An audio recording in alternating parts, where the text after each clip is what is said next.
मी तुम्हाला एक magical system सांगणार आहे. ते म्हणजे काय आहे माहितीये का, लोकांमध्ये भरपूर टॅलेंट असतं पण त्यांना बोलता येत नाही. मेन म्हणजे हेच सगळ्यांचा प्रॉब्लेम आहे.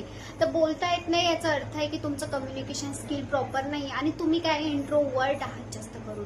इंट्रोवर्ट म्हणजे काय, खरं तर त्यांना जास्त मैत्री नसते, ते मित्र करू शकत नाहीत. मी असं नाही म्हणत की तुम्ही जास्त बोलणं म्हणजे तुम्ही चांगले आहात, नो, असं नाहीये.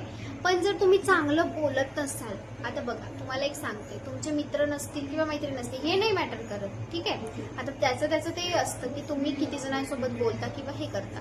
बट जर तुम्ही इंट्रोवर्ट असाल ना, इंट्रोवर्ट आणि एक्स्ट्रोवर्ट अगोदर आपण जाणून घेऊयात. इंट्रोवर्ट म्हणजे कसं आहे, समजा समोरचं आपल्याला बोललं तरच आपण त्याला रिप्लाय देणं, बरोबर, आणि त्याच्याशी जास्त मैत्री पण नाही, काही नाही, आपण त्याला बोलणार पण नाही व्यवस्थित, फक्त तो बोलला म्हणून बोलणं आणि झालं एवढंच. आणि एक्स्ट्रोवर्ट म्हणजे काय, तो खुलके विचारायचा असणार. चल मित्रा, काय चाललंय तुझं, कसा आहेस तू, कशी आहेस, किंवा तू काय करतेस सध्या, तुझ्याविषयी थोडंसं सांग, तुझी लाईफ काय चालली आहे, तुझ्यामध्ये काय काय बदल आलेले, अशा छोट्या छोट्या गोष्टींमधून ते स्वतःची बॉन्डिंग क्रिएट करतो. आणि सर्वात महत्वाचं, रिलेशन पण बेस्ट बिल्ड करतो. कारण की तुम्हाला माहिती आहे, तुमचा जर इरादा चांगला असेल ना तर लोक तुमच्यासोबत आपोआप जोडल्या जातात, बरोबर. म्हणजे याचं सगळं काय, कम्युनिकेशन स्किल खूप मॅटर करते. आता कम्युनिकेशन स्किल कशामुळे मॅटर करते याचा अर्थ सांगते तुम्हाला. प्रत्येक क्षेत्रामध्ये जर तुमचं कम्युनिकेशन स्किल बेस्ट नसेल तर प्लीज, खरंच सांगते, काहीच फायदा नाहीये. आता तुम्हाला वाटत असेल की मी तुम्हाला प्रत्येक वेळेला मी तुम्हाला बोलत जरी असले तर मी तुम्हाला काहीतरी चांगल्या इराद्याने सांगत असेल, जर माझा इरादाच खराब असेल तर काही फायदा आहे का, नाही ना. आता मी तुम्हाला 2-3 एक्झाम्पल असे सांगणार आहे जेणेकरून तुम्हाला समजेल. आता एक डॉक्टर असतो, म्हणजे 2 डॉक्टर असतात, एक मुंबईचे आणि एक दिल्लीचे, बरोबर.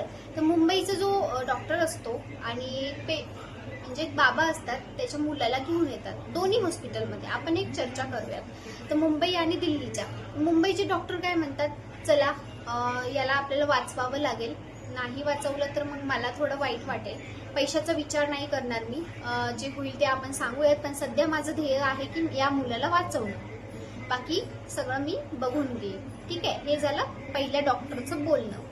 आणि सेकंड डॉक्टर आहे, ते काय म्हणतो, चला याला आपण 10-12 दिवस अजून आयसीयू मध्ये ऍडमिट करूयात, त्याला वाचवू तर आपण वाचवणारच आहोत असं नाही, पण आपले पैसे आपल्याला किती येतात याचा आपण विचार करूयात आणि अजून जास्त आपल्याला पैसे येण्यासाठी 10-12 दिवस आपण त्याला ऍडमिट करूयात. हे झालं सेकंड डॉक्टरचं ओपिनियन. म्हणजे आणि 10-12 दिवसानंतर दोन्हीकडचे पण मुलं सुरक्षित राहतात, असं नाही की त्यांना काही होतं, सुरक्षित राहतात, त्यांनी त्यांच्या घरी जातात. या पण पॅरेंटला 1 लाख रुपये लागतात, त्या पॅरेंटला पण 1 लाख रुपये लागतात. मला आता तुम्ही सांगा कमेंटमध्ये की त्यांचा इरादा काय असेल, कोणता डॉक्टर तुम्हाला चांगला आवडला. तर मला असं वाटते मुंबईचे, का, कारण की त्यांचा इरादा खूप चांगला होता की तुम्ही कशा प्रकारे त्याला हँडल करता. आता ते डॉक्टर पहिले दिल्लीचे काय बोलले असतील, तुम्ही पैसे जमा करा, तुम्ही असं करा, पण इथले काय बोलला, ठीक आहे तुम्ही काळजी करू नका, आमच्याने जेवढं होईल तेवढं आम्ही प्रयत्न करणारच आहोत, पहिले तुमचा मुलगा वाचायला पाहिजे, आहे की नाही. म्हणजे हे जे बोलण्याची पद्धत आहे ती खूप महत्वाची ठरते. तुम्ही कशा प्रकारे बोलता, तुमचा इरादा नेमका काय, पैसा तर येणारच आहे पण इरादा कोणता ठीक आहे ना, हे महत्वाचं आहे. आता प्रत्येक गोष्टीमध्ये तुमचा इरादा म्हणजे पैसेच कमवणं आहे, मला माहिती आहे, पण कोणत्या सिच्युएशनमध्ये कोणत्या इराद्याने पैसे कमवणार आहे हे तुम्हाला ठरवलं पाहिजे. कारण की जे मुंबईचे डॉक्टर होते त्यांना पण 1 लाख रुपये येणार होते आणि दिल्लीचे डॉक्टर त्यांना सुद्धा 1 लाख रुपये येणार होते.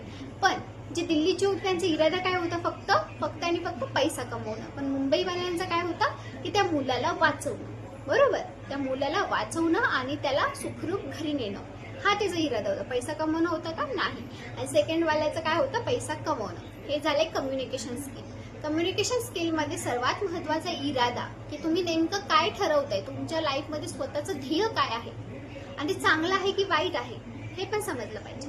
आता तुम्हाला वाटते कम्युनिकेशन स्किल शिकायची आहे, ती कशी शिकावी, स्वतःची पर्सनॅलिटी डेव्हलपमेंट कशी करायची, कारण की खूप साऱ्या लोकांकडे टॅलेंट तर भरपूर असते पण त्या टॅलेंटचं वापरण्यासाठी कम्युनिकेशन स्किल नसते. कम्युनिकेशन स्किल खूप महत्वाची आहे. मी याच्यावर भरपूर सारे उदाहरण तुम्हाला घेऊन येईल, पण त्यासाठी तुम्हाला सबस्क्राईब करावं लागेल माझ्या चॅनलला.